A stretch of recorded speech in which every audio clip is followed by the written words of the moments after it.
Bien le bonjour les amis, bienvenue dans cette nouvelle vidéo d'actualité. Ici on a un truc assez curieux parce que ça dit qu'ils ont fait incinérer leur chat et qu'en fait il réapparaît 4 jours plus tard bel et bien vivant. Bon en gros ils ont incinéré un autre chat ou je sais pas quoi, on va voir ça ensemble et on va voir ce qu'il en est.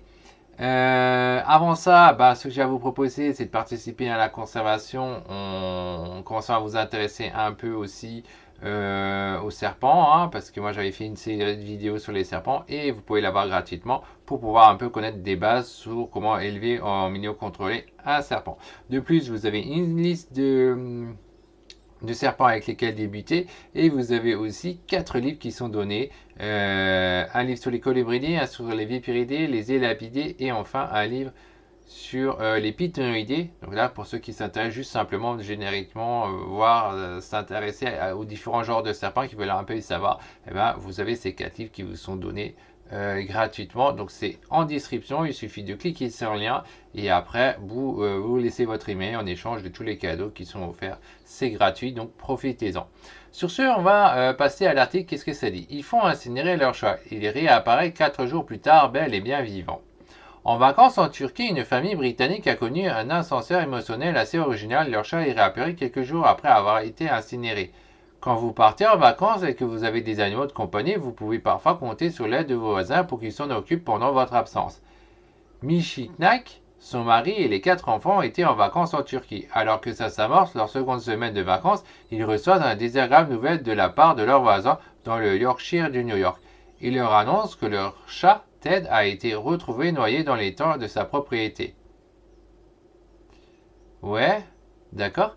Leur chat revient d'entre les morts. Dévasté, Nishi doit partager l'affreuse nouvelle à leurs enfants. Rapidement, la famille prend les démarches en main afin de faire incinérer le chat. Ils le déboursent un peu plus de 150 €, mais ne sont pas au bout de leur surprise.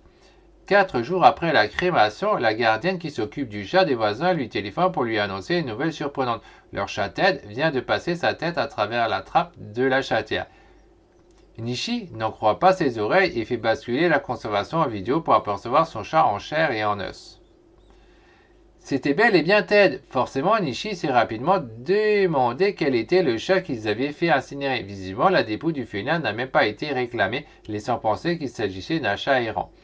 La France envahie par 11 millions de chats errants. A noter que la France fait face à une invasion de chats errants puisqu'il serait 11 millions présents sur le territoire national. Si bien qu'un outil innovant a été mis en place pour tenter de régler le problème. Rendez-vous sur la plateforme Capaz pour en savoir plus. Qu'est-ce que c'est que ça? Il faut là. Ok. Et quand à l'heureuse famille, elle a pu récupérer son animal adoré grâce à ce miracle inespéré. Et les chats sont nombreux à faire vivre des ascenseurs émotionnels à leurs propriétaires à cause de leur indépendance et de leur envie de voir le monde. Récemment, un félin a finalement été réuni avec son maître 12 ans après s'être enfui de son domicile et il y a eu la plus adorable des réactions en le reconnaissant après cette longue séparation. Une raison supplémentaire pour apprécier le temps passé avec nos boules de poils. Donc voilà pour ce qui est de cet article. Alors bon, moi, vous connaissez mon point de vue sur ce qui est des chats. Moi, j'adore les chats, je suis le premier qui aime les chats. Mais par contre, un chat, ça n'a rien à faire dans la nature. D'ailleurs, aucun animal domestique, ça n'a à se promener dans la nature. C'est comme les gens qui ont des chiens, qui les lâchent, qui les tiennent pas en laisse, etc. Ça, c'est des choses à ne pas faire. Ça n'a rien à faire dans la nature. Si on veut travailler sur la conservation, ces animaux ne doivent pas être dehors. Donc en plus, là, il y en a des tonnes, comme c'est dit ici. 11 millions de chats en plus errants, ça, c'est énorme. Et ces des trucs-là, c'est des choses effectivement qu'il faut totalement résoudre parce que ça tue totalement la faune, ça tue les serpents, ça tue les lézards, ça tue les oiseaux, ça tue plein de choses. Tout ce qui est petit, ça tue. Ça fait pas que uniquement réguler certains rats. Et quand ils mangent des rats, c'est des petits rats. C'est pas les gros rats qui sont adultes, ils peuvent plus les manger. Ce sont les tout petits rats. Donc c'est quand même quelque chose aussi à comprendre là-dessus sur les chats. Donc c'est les chats, ils doivent pas se promener dehors. Hein. Ils doivent rester dans un espace dédié pour eux. Donc enfin ils peuvent se promener dehors, c'est pas la question, mais ça doit être fait comme les Australiens. Il doit y avoir comment ils appelaient ça là, un catcha ou je sais plus quoi le nom. Et en fait c'était simplement un truc où ils avaient leur trappe, ils rentrent, ils sortent, mais c'est un genre d'enclos qui est assez grand évidemment pour eux. Mais dans l'histoire, ça ne tue pas la faune sauvage parce que les deux sont bien séparés et ça c'est très bien. Et ils sont donc pas du tout errants. Donc en tout cas, voilà pour cet article et pour rappel, pour ceux qui veulent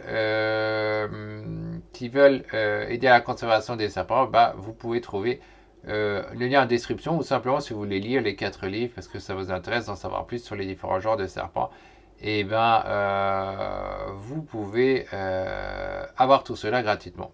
Sur ce, bye bye, à la prochaine pour une prochaine vidéo d'actualité.